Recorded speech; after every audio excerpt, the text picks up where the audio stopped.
You're listening to Not the Sermon with Eric and Jamie. All right, everybody, welcome to Not the Sermon. It's not the sermon. Jamie, why is it not the sermon? What are people... Because it is not the sermon. Okay. Okay, it's not the sermon.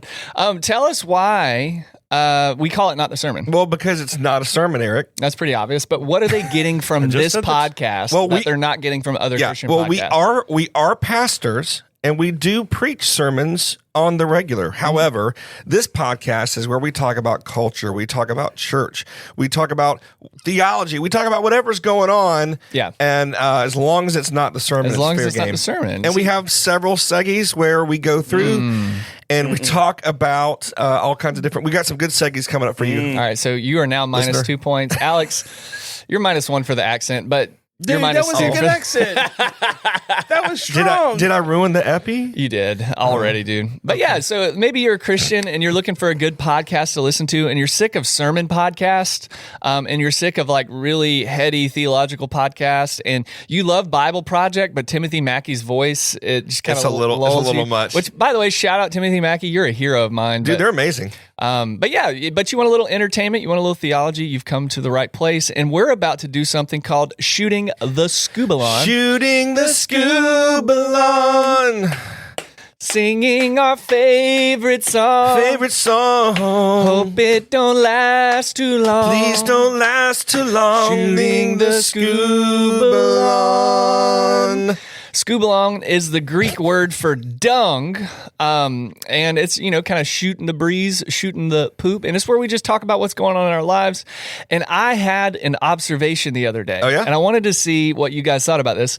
So I grew up in a house where anytime Mom was making Velveeta or Kraft macaroni and cheese, there was a fight between me and my siblings on who was going to get the cheese packet. Because you want to get the straight from the tap. You want a little extra cheese. Wait, so the cheese, all of the cheese is the powdered cheese, or is it like the? Nah, we were. I mean, we were. He's not that old. We started off. No, we started off powder, but after Dad got a new job, Y'all we were middle moved up class. to the cheese. Okay, must be nice. We moved up to the cheese. So you didn't have product. to cut the cheese. No, didn't have to cut the cheese, though we did add a little extra.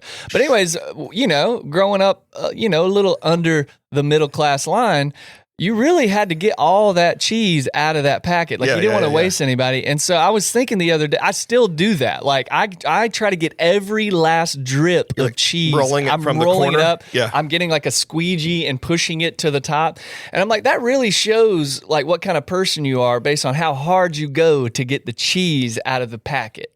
And I want you guys to know, my motivation is no longer poverty. But I think about every bite of macaroni that could have been a little bit better with a little more cheese. So here's what I do. I take the packet and I lay it over the edge of the pot. I put the lid on it and slide it out. Oh, man. Dude, that's next level. I never Dude, it thought is. of that. Yeah, just slide it out. Holy You cow. literally get it completely What in the world? drained. Pro tip of the week, slide the cheese packet under the pot lid. Y'all are working way too hard for that extra cheese. We know what we My know. family appreciates it. I'm cool with 98%. We know who's got money around here. Must be nice. Rich kid. What's going on with you, man? I'm doing good, man. I am tired. I feel like I'm being stalked by State Farm Insurance. I mean, I can think of worse. Well, so we've had them like 3 times now. Yeah. Right. And so we had them, and then through a series of unfortunate events, they dropped us. And we were like, okay, all right, fine. We'll go somewhere else. Went somewhere else. Then they said, hey, we missed you. We'd love to have you back. I was like, you dropped me. You dumped me. It's like the crazy ex-girlfriend that won't leave you alone. Yeah. So we did end up switching back to State Farm a second time. Well, then we just went through a rash of times where like our windshields kept getting cracked. Yeah. And this was part of the policy. So I just kept fixing our windshields because that's what insurance is for, Yeah. right? And they sent me a warning letter. They were like, we noticed you're using your insurance a little much. You're using this service too much. I'm like, isn't that what it's for? Like I've still paid in way more than you've paid out. And so, but then something else happened. I think someone had to get towed. We used it. Boom, they dropped us again. for like a very cheap thing. Like Yeah. that's the cheapest thing they could help you with. And now I'm getting letters. We really miss you. We want you back. I'm like, Yeah. you're crazy. Well, what they'll tell you, and you know this, humans aren't deciding this anymore. No, it's all algorithms. computer Yep. programs. And so you got dropped by a computer. Yes. Does Jimmy Fallon just like, bing, show up? Can I help you? Yeah. Yeah. right, yeah. right. So yeah, it's really weird, man. I feel like are you watching me? Like are you, like they're Like up all a night? good neighbor, AI is there. That's what it is. That's what it is. This is like a part of adulting that nobody talks about, but like I've never had any accidents or anything like that. But every now and again, they'll make a huge jump. Like you'll be their customer for 5 years, and then they raise it $50 or $60 a month, and they're like, "Oh, can we do anything?" They're like, "Oh no, nothing you can do." And then you start shopping around, Right. And you get someone cheaper, Right. And then they do the same thing. And so we've been like Geico, Allstate, back to Geico, back to Allstate, back to Geico. Like we're just back. We've been paying pretty much the same or within $20 for the past 8 years, just from switching back and forth. I've heard that you pretty much need to switch every 2 to 5 years. Yeah, because they will just start elevating your rates for no good reason. usury. Yeah, I mean, you just wanted to yell that out? Yes. Okay. When else can you yell that out? And it's not even usury. Usury! Is that a word? Yeah, it's when you loan someone money at like a super high interest rate. It's actually interest. unbiblical. Well, it was usury was forgiven after a certain amount of time. Yeah, but usury was a certain type of debt, though. It was like debt enslavement, and it was you couldn't do that as a Jewish person. Well, yeah, you could if you beat them in battle, but yeah. You want to go back and forth on this? No. Don't mess with David. Yeah. Well, I just don't want a learned sermonot to say, actually, Boromir couldn't do insurance because he was killed in the Battle of Garaman. Garaman. I don't even know what that was. I made it up. Gargamel. Gargamel. No, that's the Smurfs, dude. Alex, what's going on with you, man? I don't know. He's like, why? What have you heard? Should there be something? We had an elders meeting last night, and one of the elders wanted to hang out. They're like, hey, the way they asked me, though, made me suspicious. They're like, hey, do you have time for lunch this week? Oh. And I was like, it depends. You did something Am wrong. I in trouble? And they're like, oh, no, you're not in trouble. I'm like, well, you could ask with a different tone next time. Yeah. Dude, when people ask me, hey, what are you doing Friday night?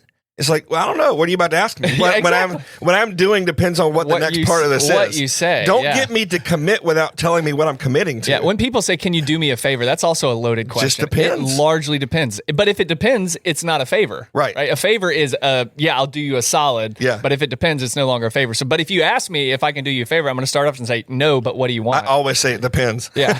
You can sub it out. Yeah. Well, I can make sure whatever needs to happen happens, but I might myself not do it. Sub it out. Yeah. Have you ever had like someone like, because a couple weeks ago we talked about like besties and worsties. Yeah. Have you ever been in a situation where like a good friend had a tough ask and you just were like, yeah, I got you? I mean, anytime I help someone move, I hate it. Yeah. God, that's a tough It's just one. the Yeah, worst. yeah. For me, And I have a truck. Yeah. Yeah, I had a truck for a while too, and I want to help the person, but moving's just the worst, man. It's just I There are hate two it. things I hate in life: a liar and moving. Yeah, golly. And they are very. Wow, what if someone lied about moving? You're just like No. your head's gonna explode. We can't be friends. Yeah. Or the whole idea that like pizza is enough payment for moving. Yeah, it's I don't like wanna- you spent your whole day, and you're gonna be sore tomorrow. And hey, pepperoni pizza, bro. It's better than nothing. I mean, There is a man currency that I don't think gets enough credit, and the currency is trailer borrowing. Yeah, Like sure. everybody's got one person that's got the trailer, and there's this currency like, hey, can I borrow your trailer? And they're like, yeah, but now you owe them something. Right, yeah. You know, I don't have a trailer, but you can now I'll you can come on my yard. Yeah, mow your yard or something like And that. especially, not only can I borrow your trailer, but can you come with it and help me load something on Now, it? see, that's next level. That's the difference between laughing at somebody and pointing and laughing. Yeah. Like those are like it's different. Yeah. There's one thing that Personal. one thing I'll almost always do though, because I know how hard it is to do myself, is if I have a buddy that says, hey dude, we're getting like a new washer and dryer. I'm like, dude, I'm in. I've been there. Really? I'm this is not an invitation to any sermonette that I know. But like I've had to do it by myself. I've had to like hook it up and been confused and had to go get different cables and stuff like that. And so if a buddy asked me, dude, we're getting a new washer dryer, I'm like, dude, I'm in. I feel like what time? when you get a new washer dryer, it's a minimum 3-trip situation. yeah. You got to go at least 3 times to the nearest store because you're going to get the wrong size something, and then it's not, whatever. vent. Yeah. I just helped my oldest son with that when he moved into a place, and it was 2 trips. I had to do a stackable by myself one time. Oof. For me, it's always about the stairs. Like, how many stairs do I have to climb to get there? Yeah. And am I capable of doing that? And then it becomes silver and gold have I none. Right. But do you need some video work done? There you go. Do you need me to market something for you? Yeah. I can handle yourself. Although I will say, it feels amazing when you've got like a sofa or a washer or dryer or some kind of big item, and you figure out how to get it The in right the angle. door. The right angle. Yeah. Right. And it's like Tetris. Dude, that in real life. that brown couch I got from you. Yes. Dude, the way my house is set up, it was not set up for that couch. I almost died getting it in my, and I had help, and it was like we had to pull out the math and the geometry to fit that thing in my door. It took calculations. Dude, why were houses only built with one door? Like a single opening door? All houses should have double doors somewhere. Yeah, yeah.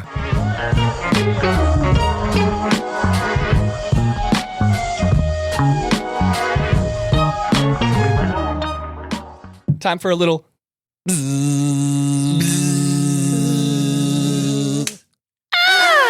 little Pester the Pastor, where one of us presents a question to pester the other one with. Yes. So I have a question this morning, and this is something that I've been asked about a lot, why we do things a certain way at church and what's the correct way to do it and everything.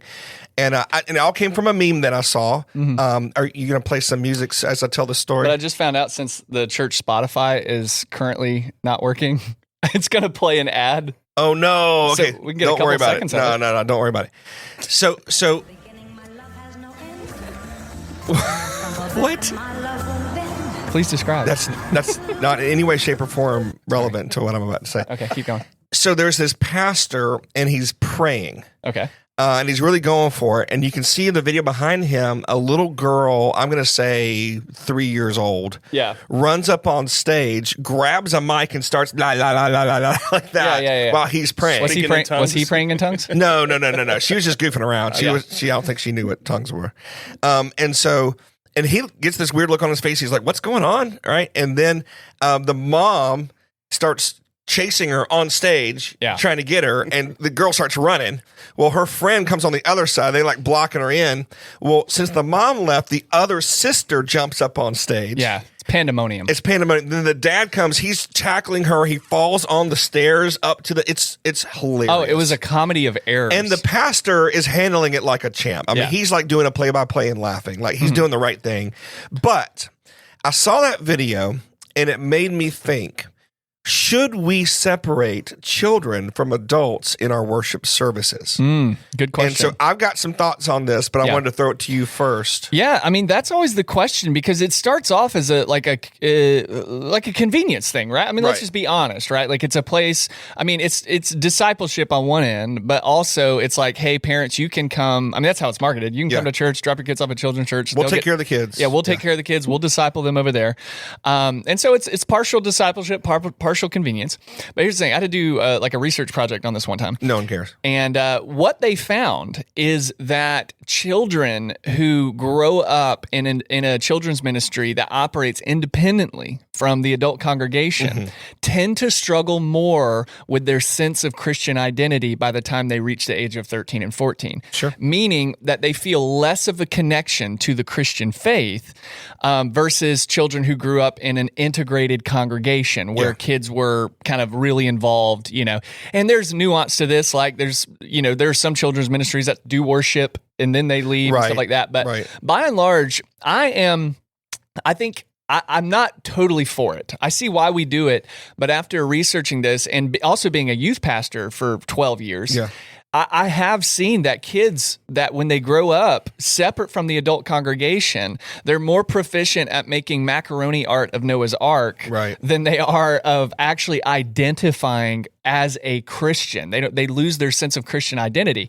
which is ownership of the faith, right? So what we tell them is you grow up in children's ministry, you learn the Bible stories, you learn how to be kind and share, and you make some macaroni paintings, but then you got to make Jesus your personal Lord and Savior. And We do, but a lot of ministries don't really give that opportunity until Right. they're in middle school. By the time they've already learned an alternative way of living. Well, our kids are praying for each other. Our kids when are they're praying. in third grade. Yeah, like so- there's some new, like you can do it well, Right. But I do think there is a huge benefit that is lost when you separate them. Okay, let me push back. Okay. Let me push back.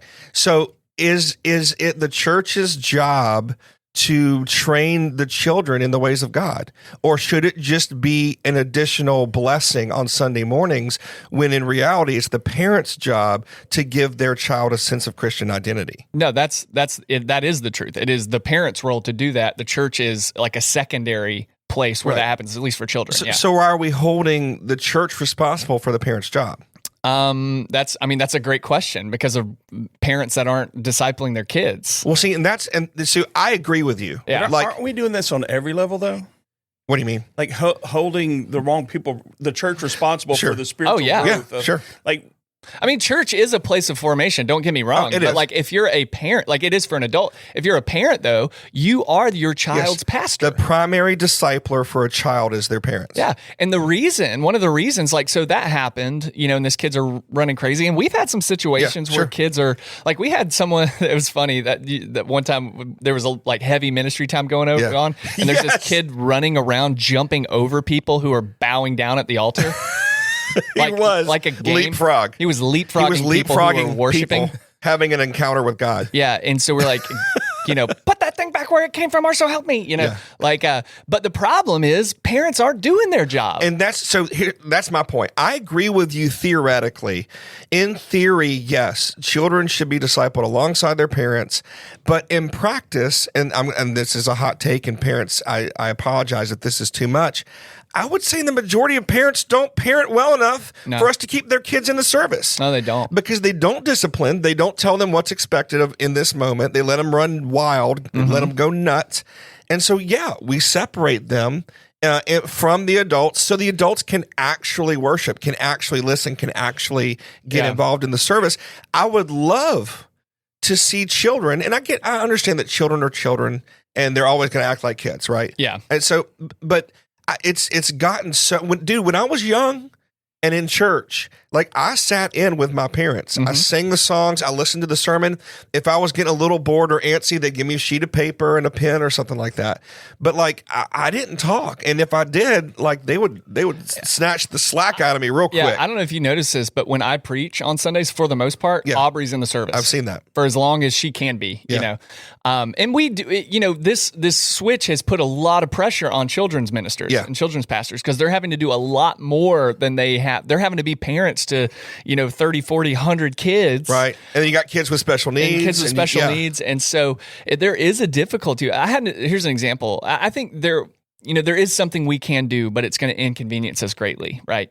It's going to be encouraging this to happen, encouraging kids to be in the service while also offering this. This is what happened to me the other day. So I'm teaching a Sunday night class on Ephesians. It's really deep dive. We're talking about nothing that a kid's going to benefit from. And a lady she has a baby, so we're not talking toddler. But, usually the idea is when the baby starts crying or cooing, we're like, love it, but if you could let them do that out in the hallway. Well, there are places for you. We're literally having a moment of quiet time to reflect on the scripture, and this baby is cooing, like the most purest, cutest, the whole 5 minutes. And so when we're done, and let me guess, everyone hears from God that they're a child. No. Okay. I stop before I even go back into my sermon, and I'm like, people, there is nothing more beautiful than the sound of a happy baby. Yeah. So acknowledge it, right? Because you have to. But also, I don't want the mom to feel a certain way, right? And I don't want to discourage people. I mean, I know this is a different situation, sure, but like, I don't want to discourage people from bringing their kid in the service. I do want to discourage them from letting their stinking kid run crazy. Yeah. Like, and see, unfortunately, I think that's the default. I think it's rare. And there are parents that leave their kids in our service, and it's great because they have talked to their child. They know they're disciplining their child already, and they've set boundaries and all that kind of stuff. But unfortunately today, especially, with screens and stuff, attention spans are getting shorter. I I don't think the parents are doing what's necessary to integrate their kids into an adult service. But I don't think the answer is to continue to further separate. I think the answer is to, I mean, if we have to shepherd the parents, we got to shepherd the parents. Sure, like, sure. And that is going to cause an inconvenience on the speaker. Yes. You know, oh my gosh. I mean, you've been there. We're preaching. Oh, yeah. And it's going great and you're feeling it. And then all of a sudden, kids start making noise and everyone goes, huh? Yeah. And they start looking and they're not listening to a word you're saying. I think there's a way to go about it to do both. Sure. Like maybe have like a first Sunday family Sunday, Sure. where we just know that first Sunday It's going to be loud. is good. There's a chance, and we warn everybody. Right. The kids are going to be here. They might get cranky, but we feel like it's important for us to be together as a family. That's and a worship the great Lord. idea. And but so it's not one or the other. You It's marry the both. two Right. together. Man, that's and good stuff. And there are times when kids are in, like when we had the special speaker that preached with a dog that came, Yeah. right? The kids were there, right? And they were sitting together, and then our Or ministerial when we've team had was dancers come in, or with the dancers Yeah, dance, yeah. we keep them in. So all of those are great, but there's still nothing that's not Yeah. sitting down and learning. Right. Can I hit Alex with his second chime? yeah, a go good for idea. it. You earned a chime. You're Congratulations. up 2 chimes, dude. I'm chimed up. Yeah. I think that's a good idea. I mean, it's a consideration. Only this chime. So, but yeah, like if you're a parent listening, like this is something you can take away. If Yeah, you're a help parent, us out. Like help us out. Like and you've done this too, but I have a anytime my child goes out in public, I Yes. sit down and I say, yes, sir, no, sir. Yes, ma'am, no, ma'am. No running. No running. No throwing you food. get to sit here. Here are your crayons if you get bored. And here's what if you break these guidelines, here's what's going to happen to you 100% of the time. I bring the Hannibal Lecter mask. Let me take this to the next level for someone who has 6 kids, Yeah. right? When you got 4 Well, that of was a them, mistake. You when gotta got- beat 'em. Well, you do. I mean, there's like whether it's verbally or emotionally, like you've got to. I If you're don't- going to how try do to you- bring them in, it's hard, and it can be intimidating. Yeah. To know that I'm bringing my kids to a place where they're not exactly welcome. Right. Like they're not exactly the main. It's not them. It's the childish behavior. Right, is not right. There's welcome. decorum. But I've had pastors who didn't like kids in there at all. Yeah, and then no. I've had pastors like they need to be in here with us, Right. and this is how they grow. And it's both. It's neither and it's both. Right. I think the solution is coming up, like for instance, our worship nights where it's worship, right? Which we have one coming up this Friday. We don't have childcare for all ages. We only have baby childcare. And so we want the kids in the room worshiping with their family. Yeah. It's work. So if they say something loud to their parents, it's not during the middle of a sermon. It's during the middle of a song. So it's a lot easier to navigate. And so yeah, there are times where we want kids with parents, but I mean, parents, I would talk to you if you have young children, and there are times when if you want to bring them in church, please like talk to your kids and recognize that if they're distracting you, they're probably distracting everyone else. Yeah. And we want your kids in there, but like you got to help us out. Like you can't distract the whole service and just, oh, it's just what little Timmy does. Yeah. Like that's not helpful to anyone. Don't hand them a cowbell and a tambourine. For sure.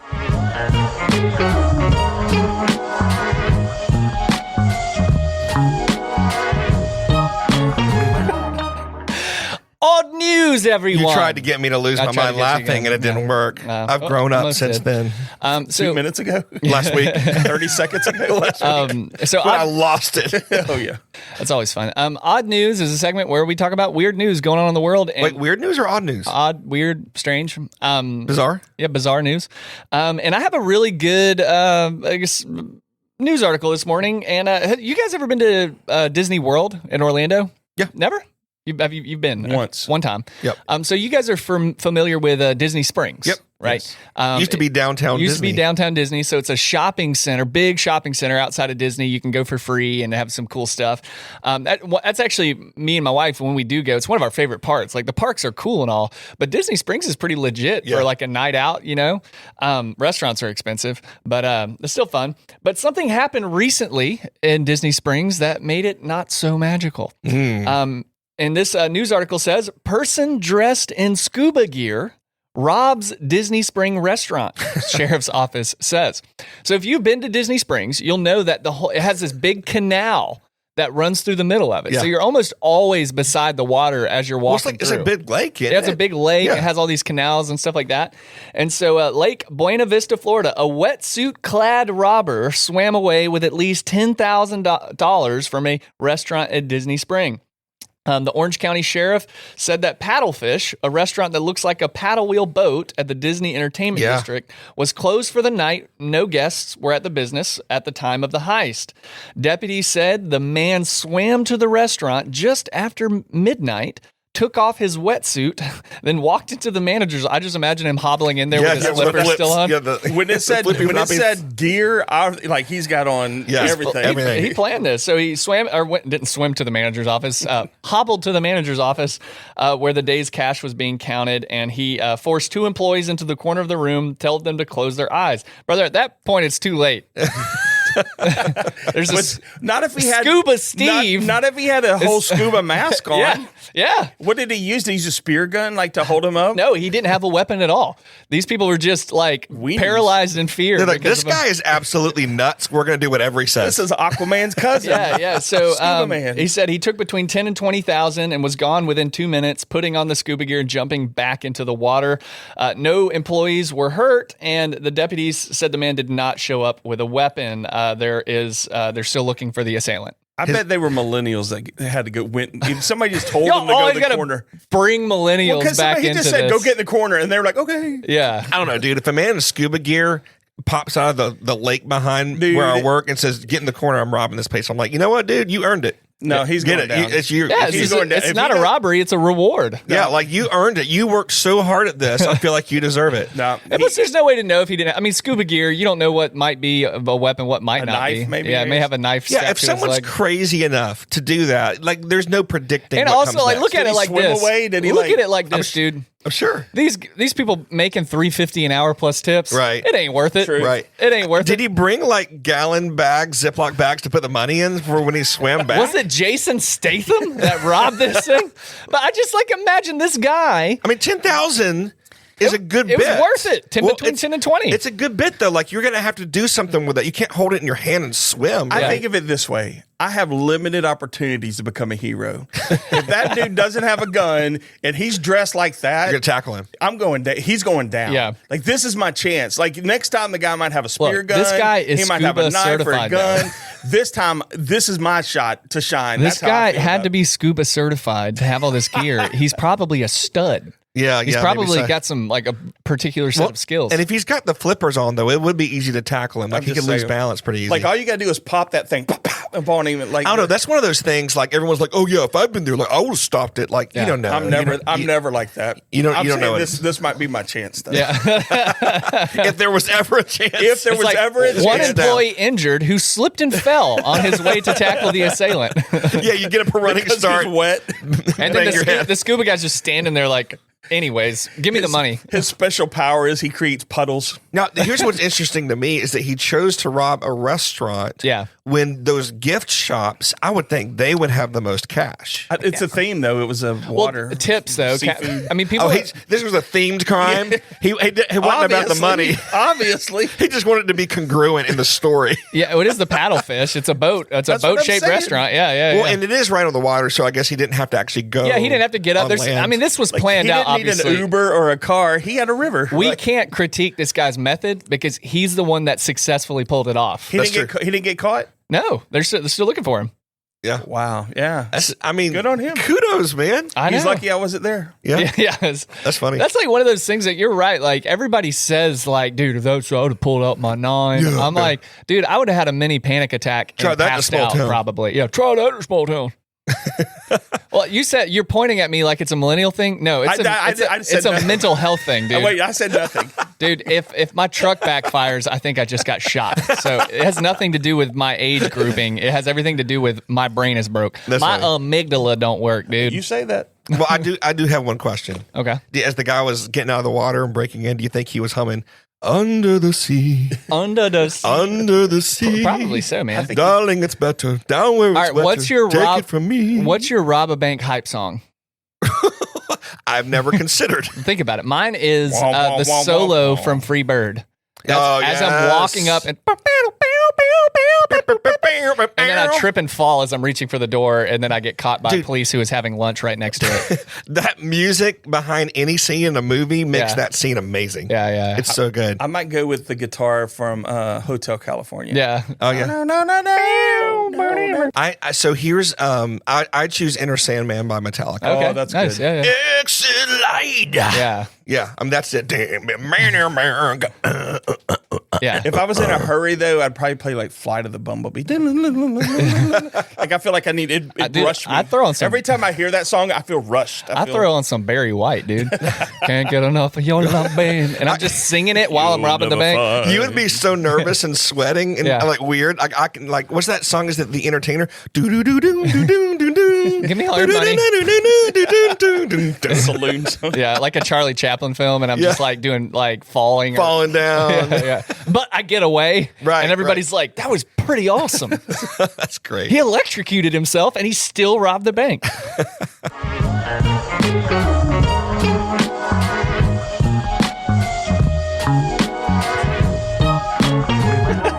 Quit trying. It's not going to work. You started floating. I keep trying to, you're floating. You're getting used I to was it. floating. I was getting into Hey, it. It feels nice, doesn't it? I think that's what helps me avoid your tomfoolery. Yeah. Is So, just join guys, in. in between segments, Yeah. I always try to do at least one thing to try make me to laugh. make Jamie lose it. He before the wants me to segment. ruin each segment before it starts. And if you subscribe on Patreon, you get to see some of my antics, and you also get to hear some side conversations that we have. We go a little bit deeper in between segments and say things that we don't want everyone else to hear. That's true.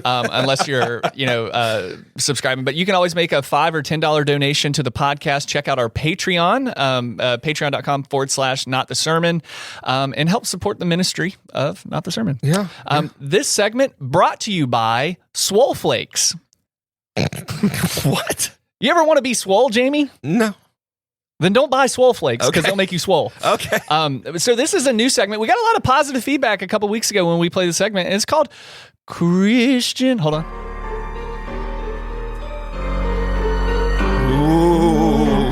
Christian Conspiracies. What do they mean? The Book of Enoch. What is it? Did Jesus have a wife? Did Constantine create Christianity? Oh no. What about Lilith? What about Who shot JR? So who shot JFK? Why is The Simpsons still running on TV? So Christian Who ate all the Conspiracies. peanut butter? Who ate all of the swole flakes? So this segment is where we bring up random Christian conspiracies. And so a lot of the conspiracies are being propagated on social media, but you can still find some old internet forums that are still active. So we talk about things that are far beyond shady theology. They're just downright not true, but they are interesting to talk about. And so the last time, what did we talk about last time? John the Baptist. We talked about John the Baptist being the real Messiah. That was the Mandaeans. But this episode, we're going to talk about a question that I get like a couple times a month about the Book of Enoch. And so if you are not familiar with the Book of Enoch, it is a piece of apocalyptic literature that was written between 300 and 10 BCE. It is attributed to Enoch, which was that was Noah's son, correct? Or no, it was who was Enoch? He was before. I'm blanking. I don't know. Who was son? Somebody's son. Yes, he was. Yeah, He did not emerge from nowhere. And this guy calls himself a pastor. I have a caffeine headache right now. I don't know if it's from too much or not enough. I'm still trying to figure that out. But it's a book. It's filled with a lot of a story about angels and demons and cosmic powers and the end of the world. And makeup, sword making, did you know that, Alex? In Enoch, the fallen angels teach humans how to put on eyeliner and makeup. Yeah, a couple of strange quotes. So For the first, purpose of seduction, First Enoch 8:1. And Azazel taught men to make swords. Azazel was a fallen angel. Knives, shields, breastplates, and made known to them the metals of the earth and the art of working them. So it was a fallen angel apparently that taught humans metallurgy and how to make weapons. Makes sense. Another strange one, First Enoch 7:5, and they began to sin against birds and beasts and reptiles and fish and to devour one another's flesh and drink blood. I'm talking about giants devouring humanity. I'm pretty sure I've sinned against birds too. And so, every time we say they're not real, we're sinning against birds. That's a phoenixism. But anyways, so there's a lot of strange information in the Book of Enoch. Yeah. Again, it's all surrounding about like giants, angels, demons, and the end of the world. And so here's the theory. So first off, the Book of Enoch was lost to the Western world for about 1,000 years. In the 18th century, a Scottish adventurer was traveling around Ethiopia. I want to be known as a Scottish adventurer. How cool is that? You already are. It was something. I think it was James Bruce or something Bruce. I can't remember his name. But I believe he was traveling in Ethiopia, and he discovered that the Ethiopian Orthodox Church included the Book of Enoch in their Christian canon. Yeah. And portions of it were also discovered, I believe, in the Dead Sea Scrolls. So it has a lot of history. But once it's found and sort of investigated, the Catholic Church makes this big pull to try to find every copy of it, purchase it, and lock it away, it seems. Bum, bum, bum. And so what the conspiracy... What are they hiding, Eric? Exactly. So the conspiracy is... Let me read it! Is the Catholic Church, did they hide the Book of Enoch because it had contained some sort of truth that kept the Catholic Church in control? Well, the answer to that is obviously not, because you can download a copy of it online. They put it away because it's stupid. It was full of unbiblical teachings and heresies and misunderstandings. But the other problem is it's quoted verbatim in the book of Jude. That's right. And it's also quoted, I believe, in 2 Peter. It's more of a paraphrase. Paraphrasing in 2 Peter when he talks about the demons being locked away during the times of Noah. That's actually a callback to the Book of Enoch. And the Book of Enoch is actually not just one book. It's actually 2 books. There's 1st and 2nd Enoch, and the first book is comprised of 5 different parts. Yeah. So there's like the Book of Watchers, the Book of Luminaries. Which the Watchers were, if anyone saw that movie a few years back, Noah, that I forget who did it. It was not a Christian movie. It wasn't like one of the Christian films. Yeah, the Book of Parables, Dreams and Visions is another one. Well, what I was saying is that in the movie Noah, he included the Watchers in there. They were like these stone creatures and stuff. Yeah. And so because he didn't just go from like the biblical text, but he actually reached into Enoch as well. Yeah. And so here's the deal. The Book of Enoch was actually fairly influential during a period of time known as Second Temple Judaism, or the intertestamental period. Right before Jesus. Like the Maccabean Wars, right before Jesus. And in particular, a group of people that were very influenced by it were the Pharisees, which were one of the 4 main sects of Judaism. There was the Pharisees, the Sadducees, which we all know about. Right. There were also the Essenes and the Qumran. All sort of read at it, except for the Sadducees. They completely rejected it because they didn't believe in the resurrection. Are the Qumran, are they the ones in the movie Dune?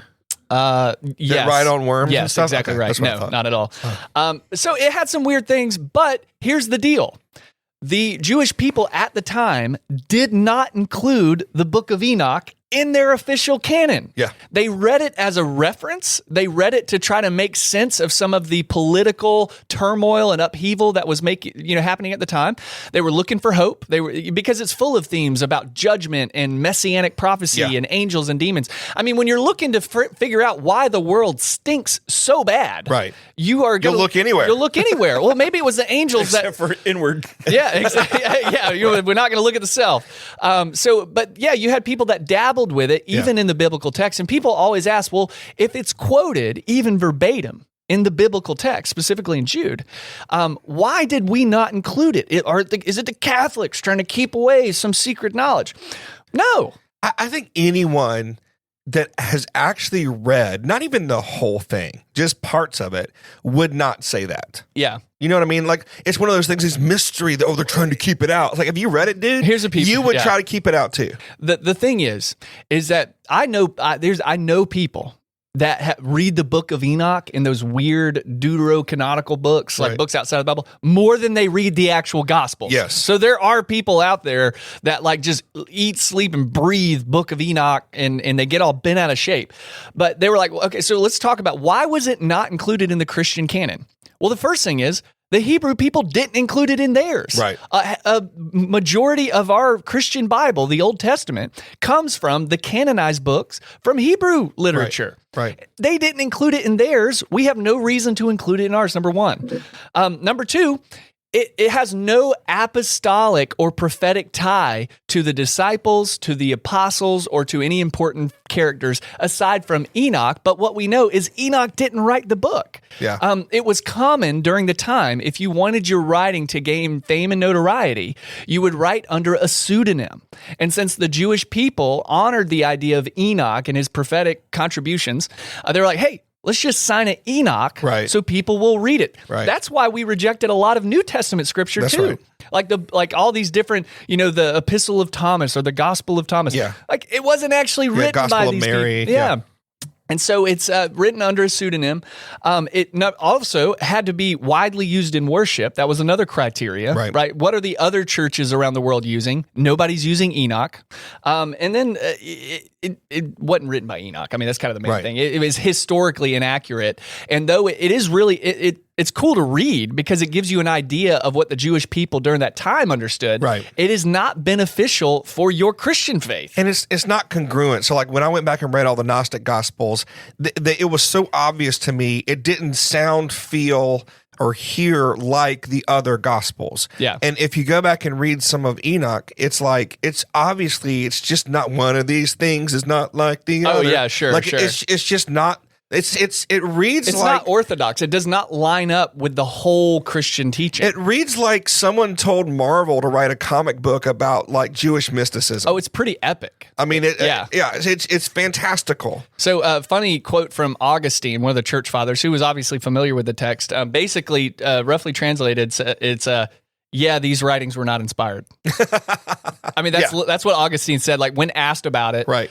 It's not inspired. So here's the problem. When I've had people ask me about Enoch, it's always like, but Jude quotes it and Peter quotes it, and so like, does that mean is that just someone quoting something in Scripture doesn't mean what they quoted, the source material, is also Scripture. Paul quotes pagan poets. Yes, Epimenides, and there's another one, Menander. Yeah, he quotes these guys, and when he's appendices. so that no, that means you need to go see the doctor. Okay. When you there's one thing that Paul quotes. He says, "In him we live, move, and have our being." Mm-hmm. That's actually a song, a hymn to Zeus. Yeah. That he takes and he actually applies it to God instead. Mm-hmm. So Paul is being all things to all people. He's using their own terminology, songs, culture to preach the gospel to them. Yeah. But that doesn't mean that original hymn to Zeus should be included in the biblical canon. Exactly. It means that God is the God of truth, Right. wherever it may be found. But it doesn't mean that if one book contains a little bit of truth, that the whole thing's truthful. That's right.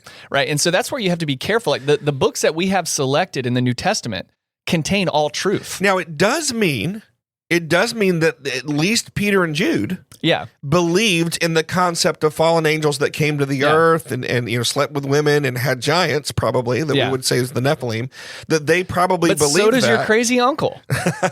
But it doesn't give a blanket condoning of the entire book or books. Yeah, when we look at the Bible as this like thing that ascended down in leather-bound form, right, with your name on it, we miss the human characteristics of Scripture too. And people are going to say, human characteristics, the Bible's not, it was inspired. Well, yeah, inspired by God, written through men. And everybody brings a little bit of their sauce to the table when they're writing these scriptures. They're bringing their sauce. Bring a little sauce to it. Okay, is this like mustard, mayonnaise, is it ketchup? Final random nerd fact on the Book of Enoch. There is a lot of scholarship that will say also that the Book of Enoch, because first off, it's not written by Enoch. It's also probably not written by one person either. There's probably multiple people involved, which is also, you see that a lot in, kind of the Old Testament as well. Like in a round or separately? Separately. Like they should all just be sitting around smoking something. Yeah, they'd be smoking weed. Like, dude. Okay, check this out. The earth is flat. Basically an SNL writing room. So another thing that they believe is that this was probably what they call a midrashic sermon. So midrash was a form of sermon preaching during the Jewish time, Second Temple Judaism, where the preachers would try to make the text more engaging. It was storytelling, commentary. Yeah, commentary on the text. An additional explanation, but they took a lot of liberty. And that's the difference between embellishment. That's a good word. I need one. What? I said embellishment. Is that worth a chime though? Half a chime. But that's the difference between Midrash wasn't just storytelling, it was embellished storytelling. Right. And Jesus even practices this in the story of the rich man and Lazarus. Yeah, sure. Because that was a common Midrash story. It was this common setup, but Jesus gives the poor man a name. Right. So was there literally a rich man and a poor man named Lazarus? I mean, probably his name might not have been Lazarus, but Jesus adds a little more to the story. Right. And that's what they think Enoch probably was, specifically around Genesis chapter 6 and the demons and the Nephilim and all that kind of stuff. Lazarus sounds better than Stanley. Yeah. Here's the deal. Is the Book of Enoch beneficial for your formation? No, probably not. Does it give you some insight in how the people and the Jewish people during Jesus' time thought? Yeah. And if you're like not a C Christian, but like an A+ Christian, B+ Christian, and you're into that kind of stuff, you might could handle it. Yeah. But here's a thing that can tell whether you can handle or not. If you read it and you're like, why is this not included? You weren't meant to read it. Yeah, put it down. Put it down.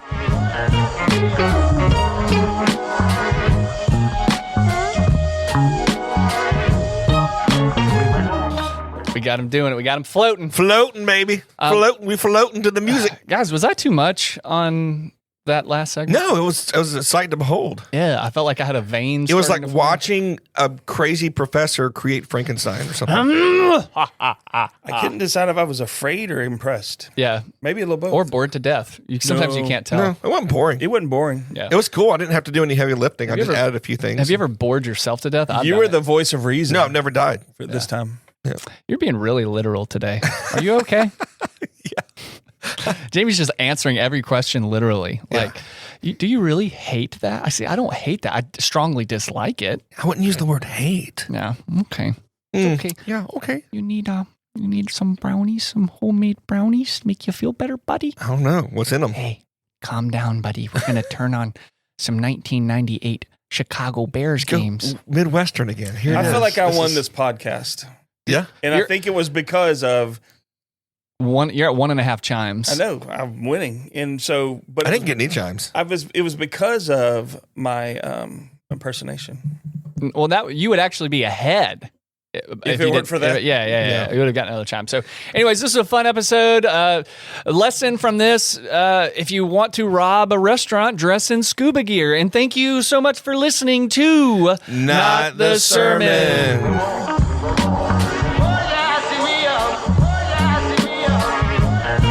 Thanks for listening.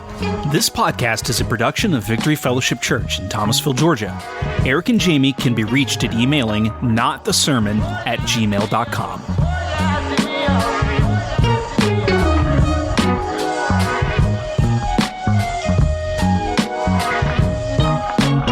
Father to the fatherless, defender of the little kids, gracious and compassionate. Was it